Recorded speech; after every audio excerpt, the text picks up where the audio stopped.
Hello friends, we are approaching the weekend in the markets. So today we will discuss the data we have been regarding the markets. Some data has been shared on the American side. So what do these data mean and will they affect the market's direction?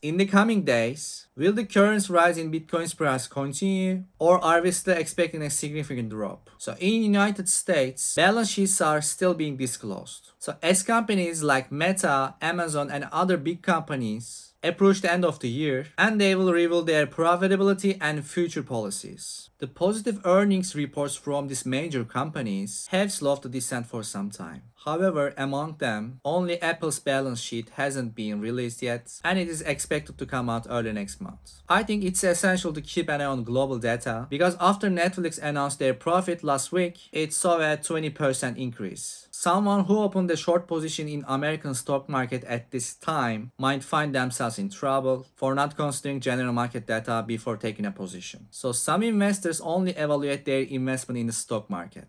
I believe this is a mistake. It will be better to broaden your horizons and invest in different assets. In my opinion, being an investor by just holding gold or Bitcoin or buying dollars alone is not enough. Being an investor isn't just entering the stock market. So you might invest in oil at times or you might invest in food at the other times. So you might invest in entire American stock markets or the cryptocurrencies when the time is right. So your portfolio needs to be diverse, otherwise I don't think you'll get rich. So let's have a look at gold. So we can say that straightening continues for the ounce of gold. I think they will not hold gold between 1948 and 1976. I believe that closures above 1976 will take gold to the next level of. So thinking that gold will not only rise due to war, it's not entirely correct. As you know guys, America printed a lot of money due to the pandemic and creating significant inflation.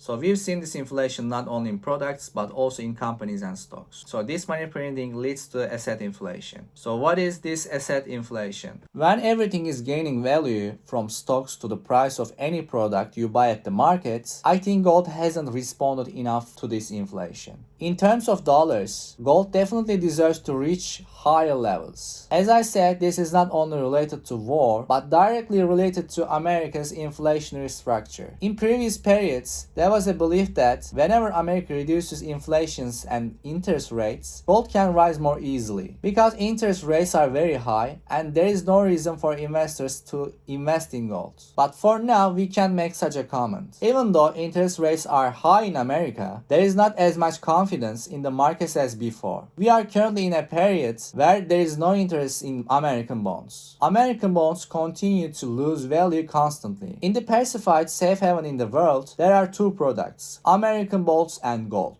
In an environment where there is no trust in bonds, the rise in the price of gold is inevitable. So I think that the gradual increase in the price of the gold will continue in the coming periods. So this is Brent Oil chart. So after the recent rise, oil has been in resting mode for a while. I think the rise will continue as long as it holds the $88 level, and considering the war environment and America's struggle with the inflation, the upward trend that started after the pandemic will inevitably continue. At this point, I think it would be beneficial to invest according to this. So let's have a look at Bitcoin. Looking at Bitcoin cryptocurrencies, we can see that it's quite persistent at the 34,000 levels. At this point, the accumulation of Bitcoin and decrease in its dominance will accelerate the rise of altcoins. So we can clearly say that there is no bullish flag-like formation.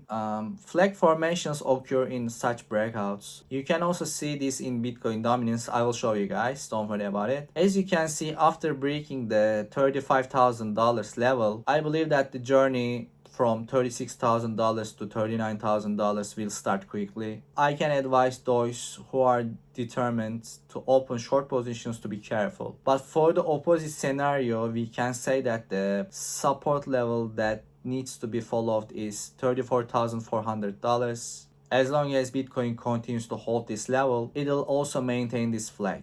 So similarly, it's possible to see the flag formation in Bitcoin dominance. This rise in dominance prevents the rise of altcoins, especially the rise of altcoins with good projects is still delayed at this stage. In general, I continue to trade carefully when looking at stock markets. I avoid trading outside of spot transactions. Especially in these days when news is priced, I do my risk analysis. It's essential to closely follow the support and resistance levels as I mentioned before. So the markets don't look positive right now. My expectation for Bitcoin ETFs continues till March. So I believe that the bullish run will start with a possible approval announcement. Until we reach this point, I recommend investing in a way that will not force you.